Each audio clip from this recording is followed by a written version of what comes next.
میرے آقا کا مقام، میرے آقا کی شان، میرے آقا کی فضیلت، اہمیت کیا بیان ہوگی؟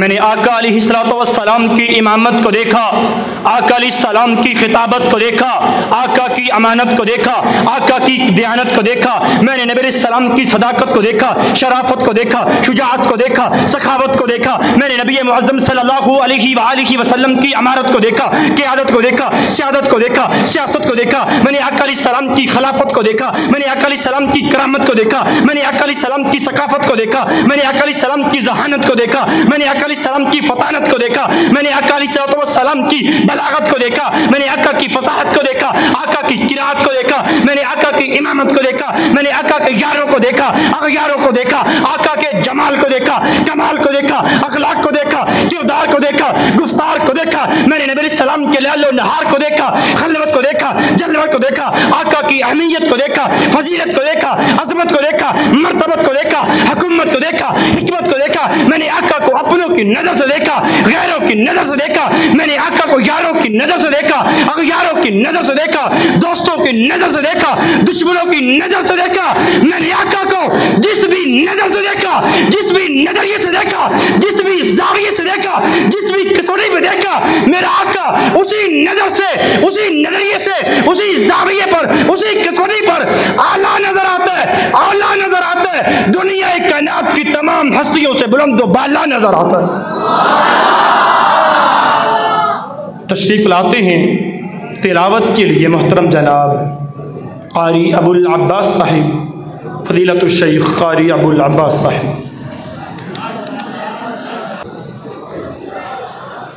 اعوذ باللہ من الشیطان الرجیم،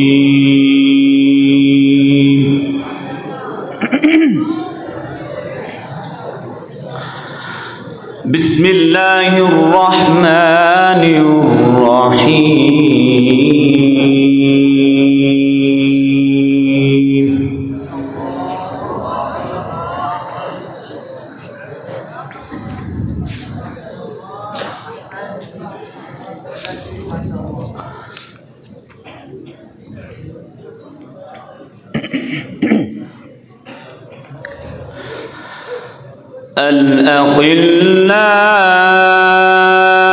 الأخلاء يومئذ بعضهم لبعض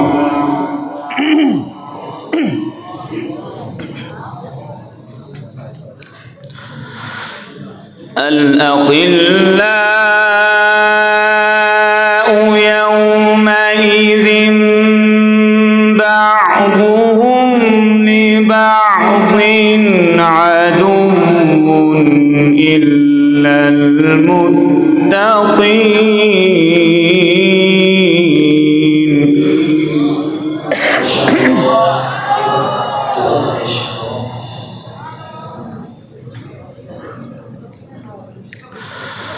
يا عباد لا خوف عليكم اليوم ولا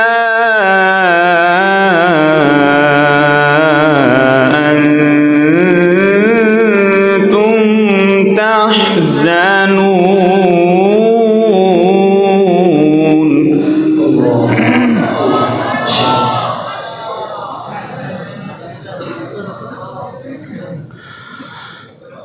الذين آمنوا بآياتنا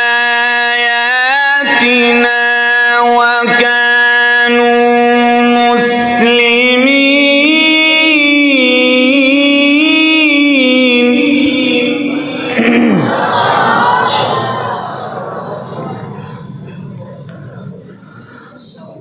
بسم الله الرحمن الرحيم۔ يا عباد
يا عباد لا خوف عليكم اليوم ولا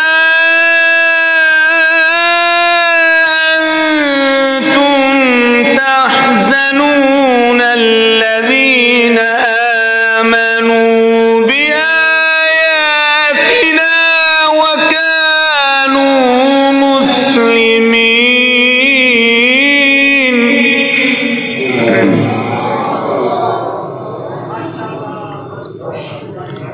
ادخلوا الجنة أنتم وأزواجكم تحبرون.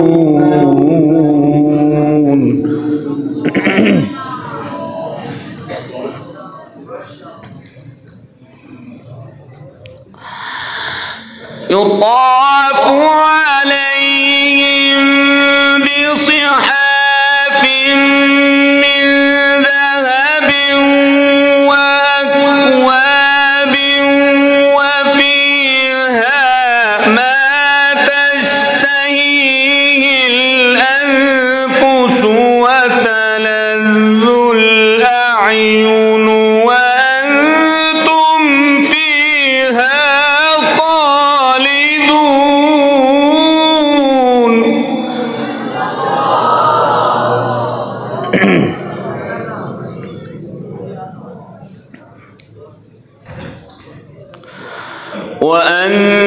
وأنتم فيها خالدون.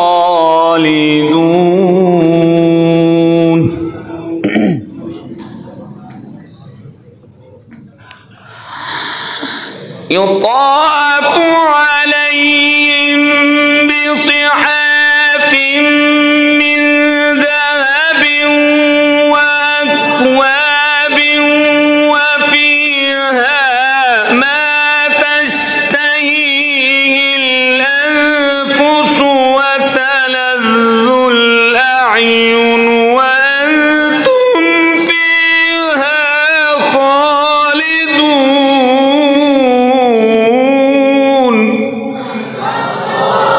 وتلك الجنة التي أورثتموها بما كنتم تعملون. صدق الله العظيم.